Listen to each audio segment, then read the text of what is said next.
Yeah, sure thing. Hey, you sold that car yet? Yeah, sold it to Carvana. Oh, I thought you were selling to that guy. The guy who wanted to pay me in foreign currency, no interest, over 36 months? Yeah, no. Carvana gave me an offer in minutes, picked it up, and paid me on the spot. It was so convenient. Just like that. Yeah? No hassle. None. That is super convenient. Sell your car to Carvana and swap hassle for convenience. Pickup fees may apply. Quick disclaimer, this is Austin. If you hear this sound during the episode, I got a chair I didn't know was making noise, and Kelly's pissed. But keep listening, because it's a great episode, and it won't happen again. At least I hope not.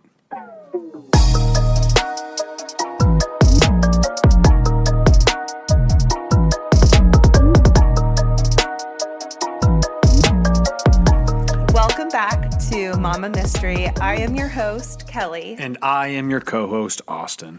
Today, we are going to be talking about the Moody Massacre, which is actually a case that was requested by one of our Patreons, Shanice. So thank you, Shanice.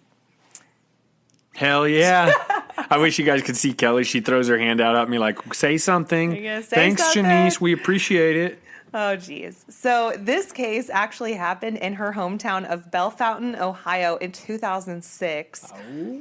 Before we get started, I want to point out that she requested this case through our website. We do have a website. It's mamamystery.com. So if you want to request a case, you can do it through there, or you can message me on our Instagram, mama.mystery. I'm going to look at the website. I haven't seen it. So we also have some new Patreons. Ooh, we're on the home page. Look at us. Yeah, All right, go ahead. That's us, Austin. So new Patreons: Amber Kelly, Yeah. Kaylee Becerra. Hell I probably yeah. butchered that name. I'm so sorry. Lindsay Ryder, Hell yeah. Laura Brown, Oh, yeah. and Lindsay. Oh, and what? Just Lindsay. I don't know her last name. It doesn't Okay, say. I thought it was like Ann Lindsay. Oh, no, and Lindsay. Lindsay. Got it. Cool.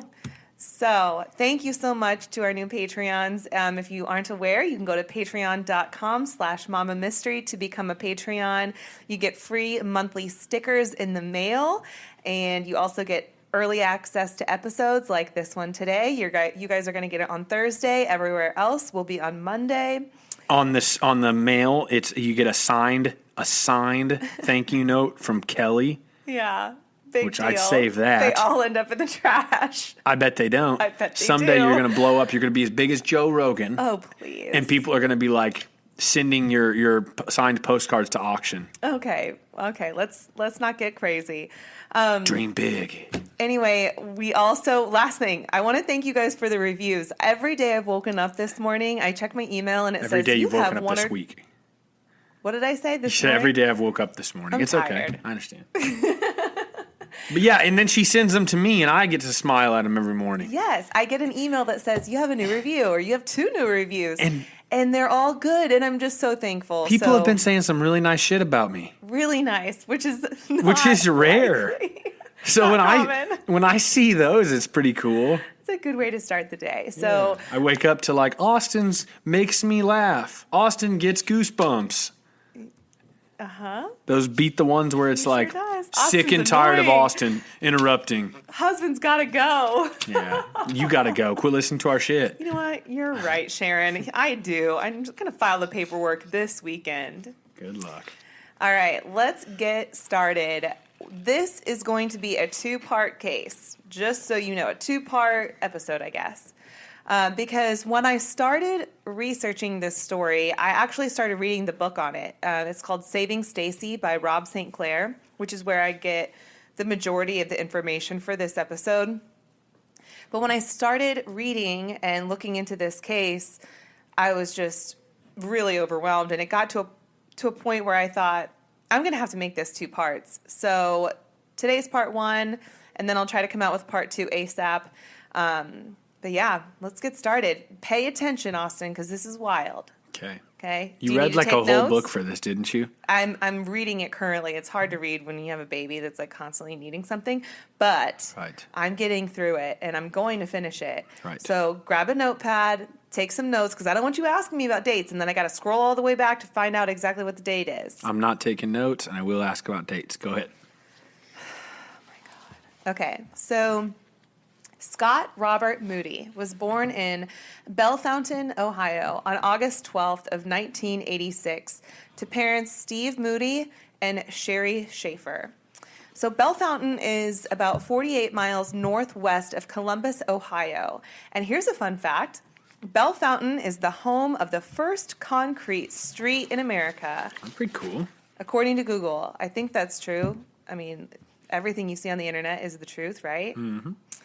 So Scott lived primarily with his mom, Sherry, and his sister, Stacy.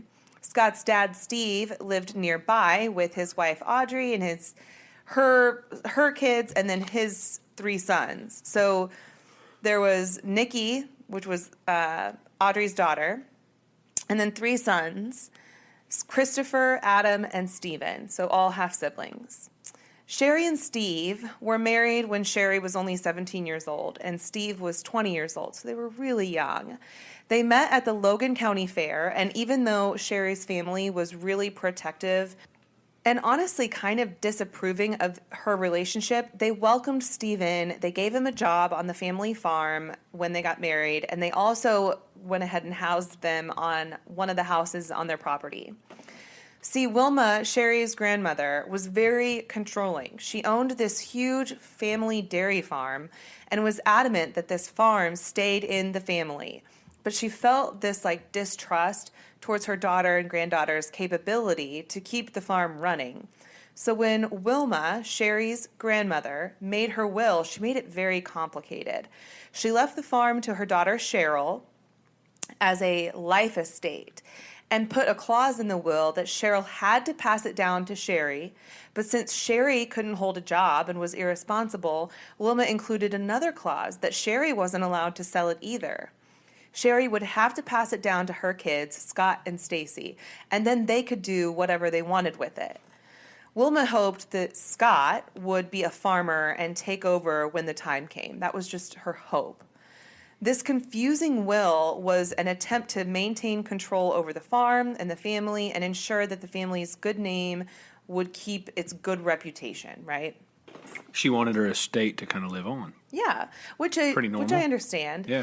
But I mean, you also can't predict the future, and she didn't even know how Scott and Stacy would turn out because they were so little at the time. Mm-hmm. So to really hold on to that control, it's kind of like, girl, you got to let it go a little bit, loosen the reins a little.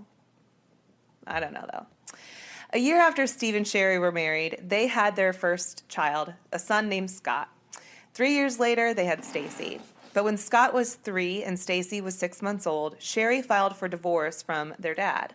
Their divorce was so ugly. It's been called one of the most contentious divorces in Logan County. They both accused each other of everything under the sun. Sherry would constantly call Child Protective Services to file complaints against Steve, but officials would investigate and find no substance to her claims.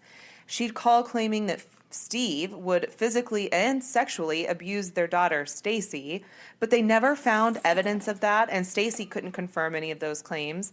So the charges eventually had to be dropped, and they just closed the cases.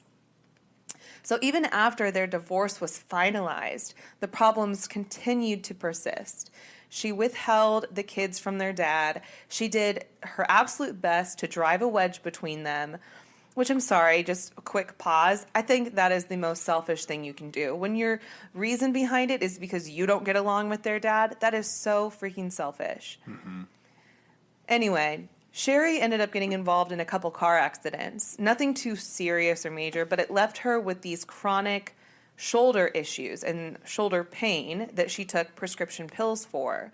But when the doctors refused to keep filling her script, she sought out other drugs to ease the pain. Unable to hold a steady, well-paying job, Sherry became more interested in her grandma Wilma's estate and what her position was within the estate. So when Sherry started digging into the financial records, she found that her mom, Cheryl, hadn't been paying taxes on the property, resulting in more than $20,000 in owed taxes. Yikes. It's also been reported, though, in other places that she owed more than $50,000 in unpaid taxes. So I'm not sure which amount is actually correct, but either way, it's a lot. Cheryl also hadn't been collecting rent from tenants on the property because there was like multiple little homes on the property that people could rent from. She wasn't collecting rent. She was, I think, anywhere from like 12 to 24 months behind on rent. Gosh. Just letting people live there for free. And then some of the buildings on the property were falling apart. The equipment was falling apart. Like, it just was not getting taken care of. So Sherry motioned within the courts to remove her mom as an executor of Wilma's estate. And this started a big fight within the family. And it went back and forth for like 10 years. Finally, Wilma's estate was settled in early 2005, and the land was supposed to be split up with plans set in place for the sale of each property when a certain time came, and each one was like, it's not to be sold for any less than this, and I mean, it took forever, but they finally figured out a plan. During that span of time, Sherry married a man named Steve Wolf. They divorced within 5 years, and Sherry's kids, Scott and Stacy, in the midst of all this chaos, still grew up to be relatively good kids, both involved in Future Farmers of America and 4-H clubs. They maintained the farm, they worked on the farm, they exhibited their dairy cows in fairs. Scott was most involved, though, showing cattle, winning several trophies and ribbons in the Logan County and Ohio State fairs. He was described by teachers as a clean-cut boy who wanted to eventually grow up to be a farmer, continuing the family's business. Stacy grew up to be this beautiful young girl who had this really sweet, innocent, kind of vulnerable, I think, demeanor. She had a really kind smile, lots of friends. So it seemed like Wilma's plan was maybe coming to fruition, with Scott intending to take over when he graduated. So, speaking of Scott's graduation, he was due to graduate on the Sunday of Memorial Day weekend in 2005. And that weekend, locals in the town, this is a pretty small town, okay? The class size was pretty small. And locals in the town were all celebrating with graduation parties, family get-togethers. You know how it goes. Mm-hmm. But on Sunday, just hours before the ceremony was set to begin, 911 receives a call from a girl named Nicole. Nicole tells dispatchers that her stepsister Stacy just called her to say that she and her mom had been beaten up and her mom isn't waking up.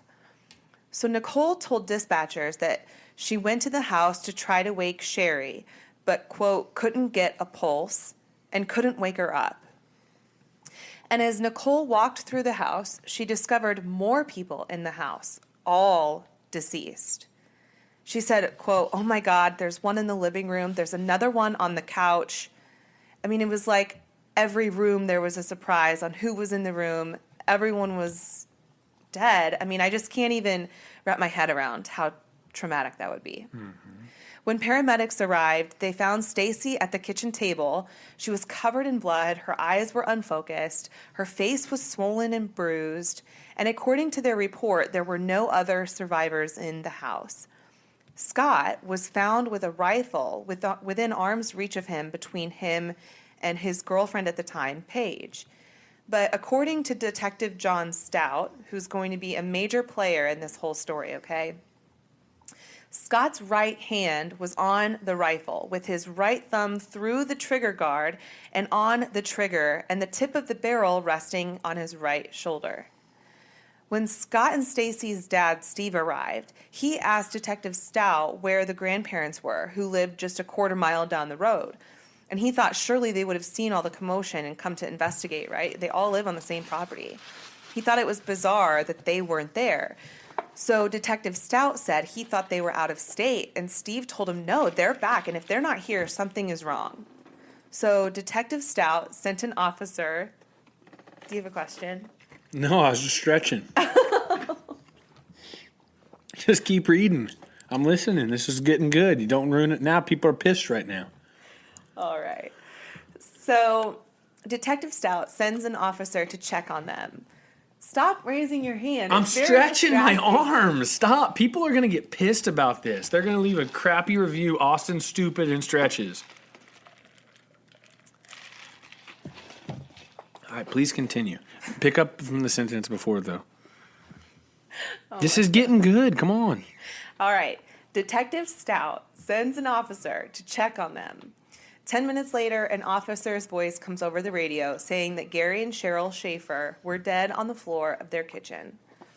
They were just in the middle of breakfast. Toast was laying on the top of the toaster. Eggs were next to the stove, waiting to be scrambled. And their morning medication was still sitting on the table, waiting to be taken with breakfast. So they were clearly just ambushed in the middle of their morning routine. So the sheriff's initial assumption of the shooting was that Scott woke up in a rage, went to his grandparents' house, shot them, then reloaded the rifle, came back to his house, going from bedroom to bedroom, shooting everyone in the house. Sounds like bullshit. Right? I mean, that sounds like really far-fetched. It does, but just wait.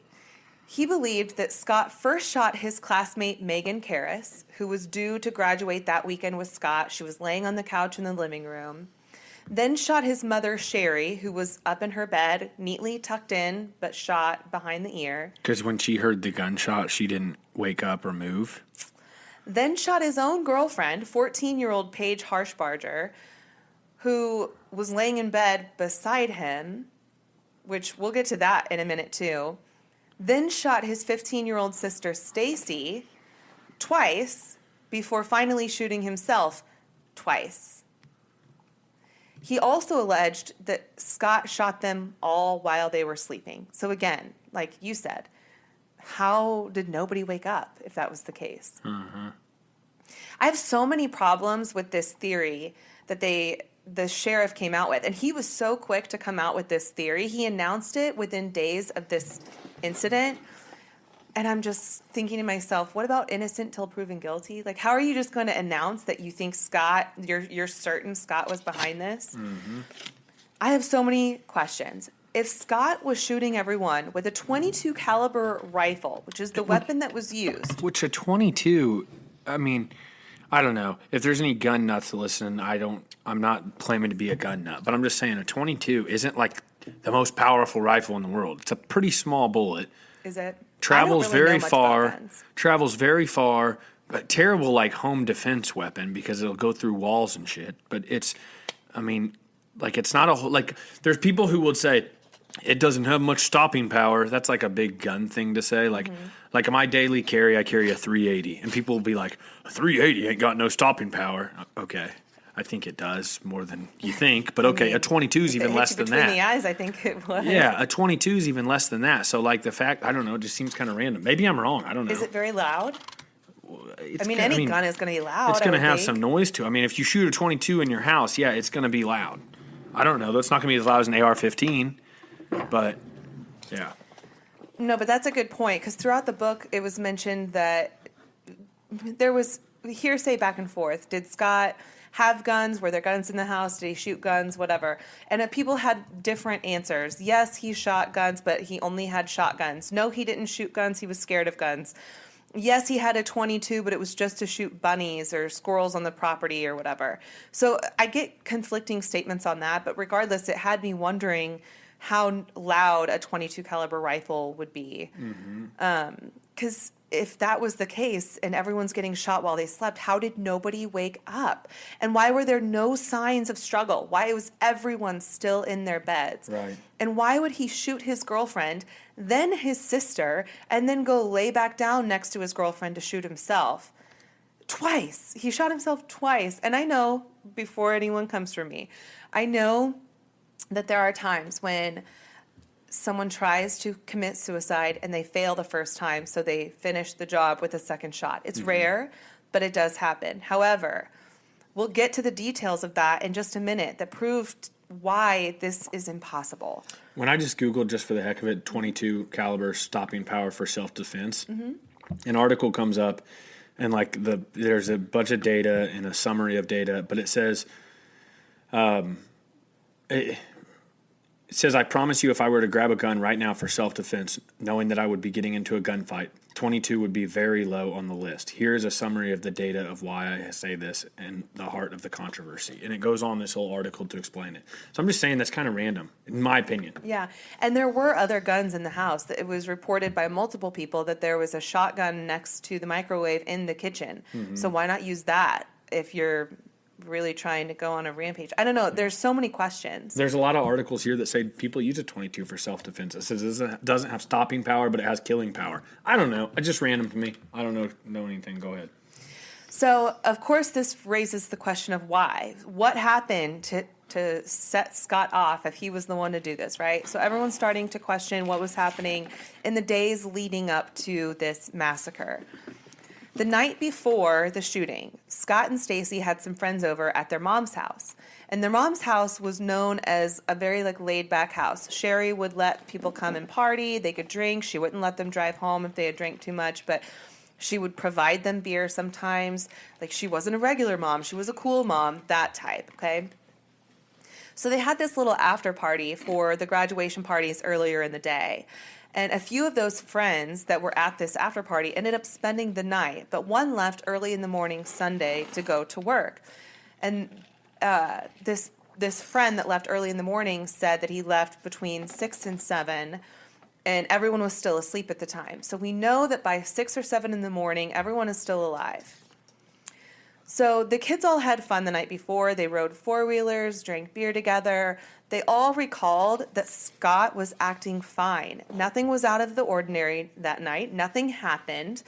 Nobody could give any insight as to why Scott would snap, nor could they believe the news when police implied that he was responsible for it all.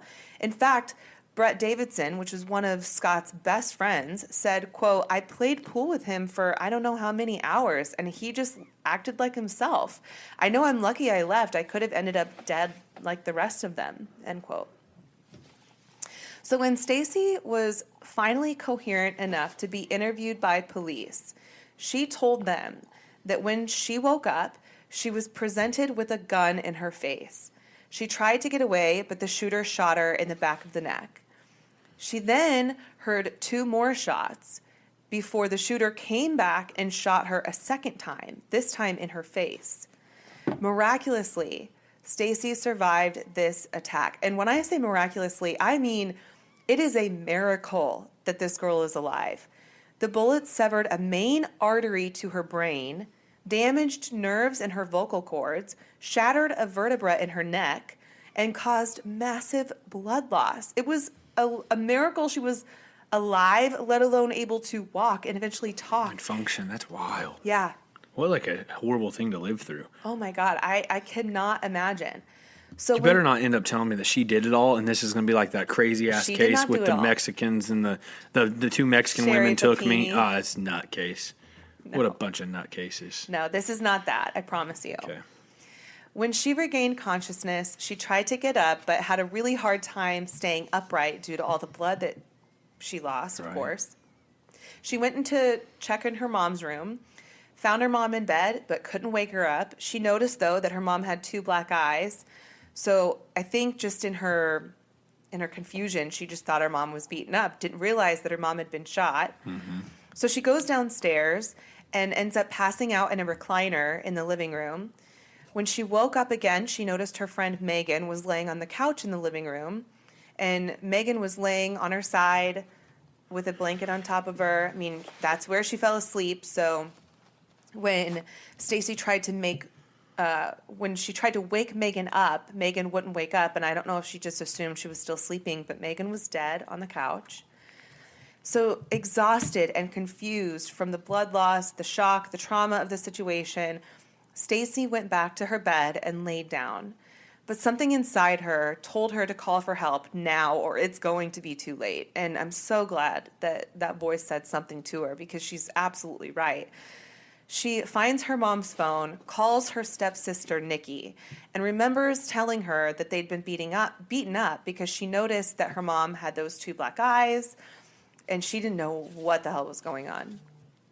Nikki would tell investigators that Stacy told her, quote, There was an older guy with gray hair standing there with a gun, and I tried to push the gun out of the way, end quote. So this is the first thing Stacy tells Nikki, okay, and it is very important. After paramedics arrive and take Stacy to the hospital, Stacy is informed that her mom, Sherry, her brother Scott, and her two friends, Megan and Paige, all passed that morning. And they didn't tell her right away. They waited until she was, recuperated enough to take that information. But she had no idea until they told her. But then to add to Stacy's shock, her grandparents, Gary and Cheryl, down the road were also killed. And my goodness, can you imagine getting all that information? Like, imagine getting told everybody in your life is dead. Mm-hmm. That's freaking heartbreaking. And that you're the only survivor, that you were almost killed too, but for whatever reason, you made it. Insane. So at that point, Stacy was in no condition to be interviewed yet by detectives. So they go back to Nikki for more information. And Nikki told them that Scott and Stacy did not have a good relationship with their dad or his wife, Audrey. She also told them that Sherry was currently dating a guy named Dave Cusick. So detectives bring in this guy, Dave Cusick, for questioning, and his alibi seems airtight because on the night of the shooting, Dave was at home with his wife of 18 years. Sherry's boyfriend, Austin, are you paying attention? Yeah, I'm paying attention. What are you talking about? Dave was married, and he's like having this relationship, and he's like, oh yeah, I wasn't there with my girlfriend. I was at home with my wife. That's crazy. Okay, I guess I didn't pick up on the fact You it was weren't paying attention. I get it. That's wild. Keep going. Be quiet. Quit putting me on blast this episode. It's ridiculous. I'm going to hang up. So he tells them that he and Sherry had been seeing each other for about 3 years and got along really well, that the last time he saw her was the night before the shooting. Sherry had been telling him how excited she was because she finally got approved for this loan to finally buy her share of the farm. And he eventually had to leave to attend a party with his wife and claims that he and his wife were at this party until about 2 a.m. when they left to go home and go to bed. So as more witnesses came forward of people who were at the Schaefer house the night before, another one stood out named Jason Southerly. Now, this one is kind of complicated, so bear with me. Jason Southerly dated a girl named Misty Martin, okay? Misty's dad rented one of the farmhouses on the Schaefer's farm. In fact, Misty's dad, John Martin, had been romantically involved with Sherry at one point, and they even lived together at one point, but they eventually broke up. John's daughter, Misty, however, still lived on the farm. And Jason would go to her house, obviously, and he became acquainted with the Schaefers and the Moody kids. And when he met Stacy, he thought she was really cute. Eventually, Jason and Misty split up, so he tried to go after 15-year-old Stacy, but she was not interested. So Jason gets with Stacy's mom, Sherry, instead. So The whole switcherooski. Oh my God, it's like this small town. I mean, it is a small town, I guess. Mm-hmm. So after Sherry's boyfriend, Dave Cusick, left that Saturday night to go be with his wife, she had Jason over, and they stayed up until about 3 in the morning. I'm sure they were just talking. Mm-hmm. Anyway, detectives asked Jason about Scott and his demeanor that evening, and he said Scott didn't get drunk because he didn't want to walk down the graduation aisle the next day with a hangover. So then they asked Jason if he knew Sherry had a boyfriend by the name of Dave Cusick. And he said, quote, I've never met the guy, although he scares me. He's into drugs big time. He's probably a dealer. This guy is pretty rough. He has another woman that he just had a baby with. In fact, he just started accusing Sherry of messing around with other people. Sometimes I worried for her safety, end quote. Also coming out of the woodwork to offer their 2 cents was Cheryl Garland Briggs, the director of a counseling office in town. She told detectives that 3 months prior to the shooting, Sherry went in asking for guidance in how to deal with her son, Scott. She told the counselor that she was having issues with Scott and she wanted to know how to safely get him out of the house. She told the counselor that he was extremely violent and angry, but didn't clarify what he was angry about. And it's also worth noting that Scott at this point was starting to call his mom Sherry instead of mom. And there were multiple times where Scott would go from living at Sherry's to living with his grandparents, and then they'd kick him out, so he'd go back to Sherry's. He was kind of like bouncing back and forth. He was a teenager. Teenage years are really rough. I mean, I don't know how it was handled, but is that enough of a motive or evidence to believe that he would kill his whole family? I don't think so.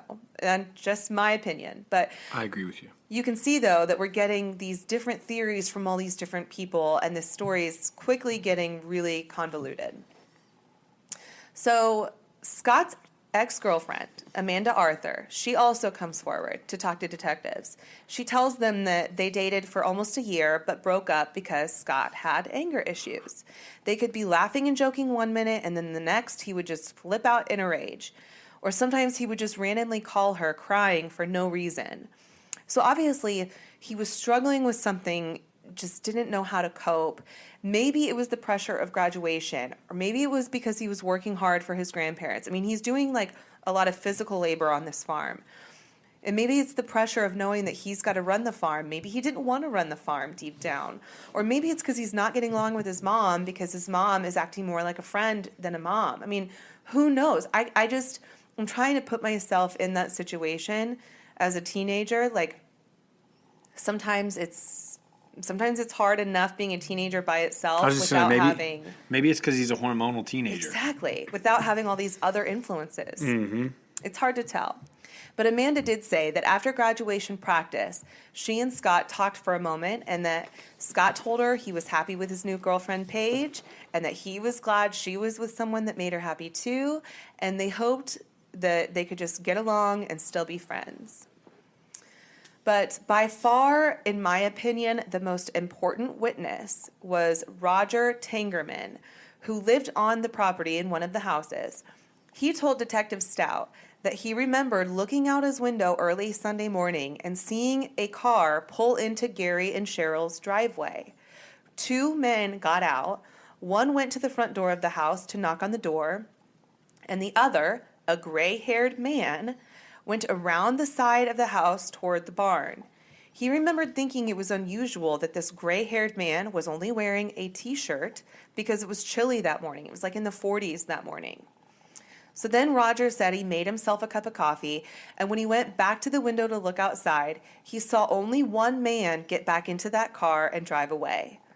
Detectives never asked Roger what time it was when he saw these men at the shaver's house, nor did they ask for any other details, like what color was his shirt? Was it blue? Because Stacy said that it was a gray-haired man in a blue shirt that shot her. They didn't ask him any of those questions. Unbeknownst to detectives at that time, John Martin, Misty Martin's dad and Sherry's ex, also saw a gray-haired man in a blue t-shirt walking across the back of his farm towards Sherry's house that Sunday morning.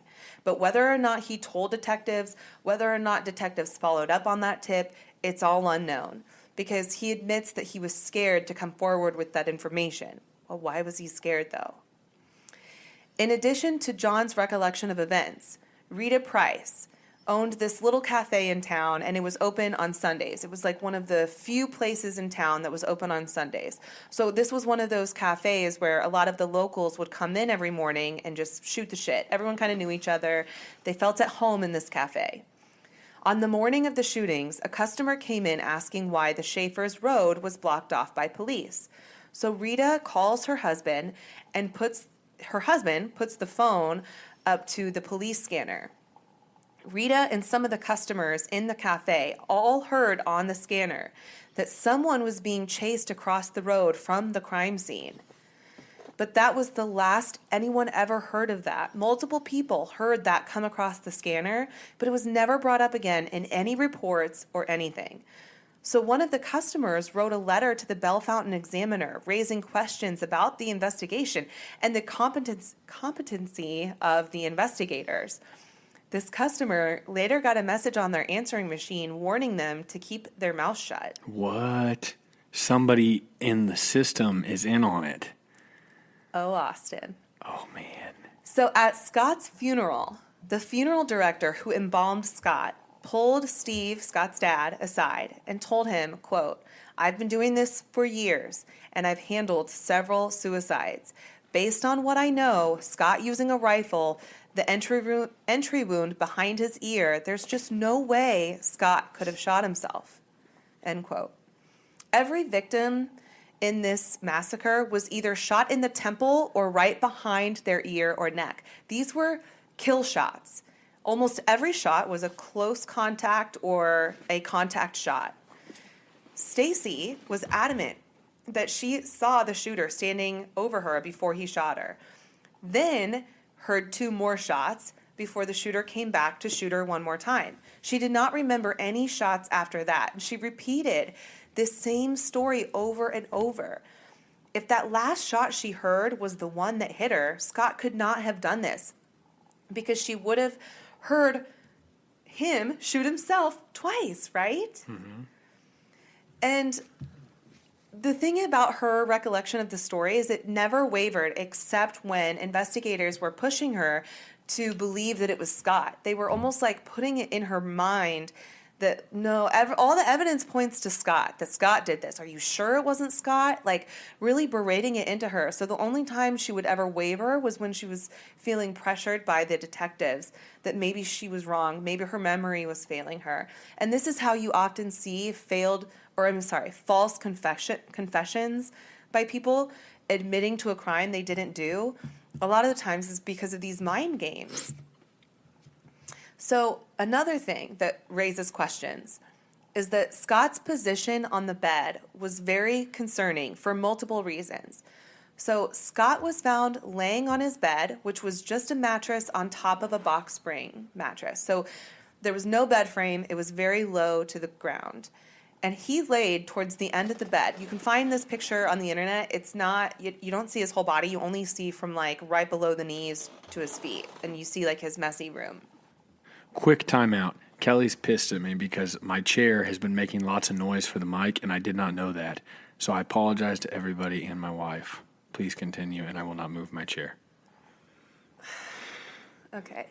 On another note, that request a case button on our website, I'm also requesting for a new co-host. So go ahead and send in your applications through there. Yeah, right. Okay, so anyway, the mattress was really close to the floor, okay? Not a lot of room. His jeans were shoved up towards his knees, and above his head were streaks of blood, as if he was dragged towards the end of the bed, right? He also had white socks on, no shoes, but his white socks were clean, with no evidence of blood or dirt from traveling to his grandparents' house and back. And also, I mean, I'm not trying to be judgy here, but in a lot of the pictures of the house, it's a really dirty house. Like, the floors are pretty dirty. How are his socks pearly still white? Yeah. So are we just supposed to assume that he went over to his grandparents with his shoes on and then took his shoes off when he got home from his grandparents before he shot everyone else? Or did he shoot everyone and then take his shoes off before he shot himself? Like, put a clean pair of socks on and then shoot himself? Right. Also, Scott's thumb was in the trigger guard of the gun. That didn't make any sense when you said this earlier.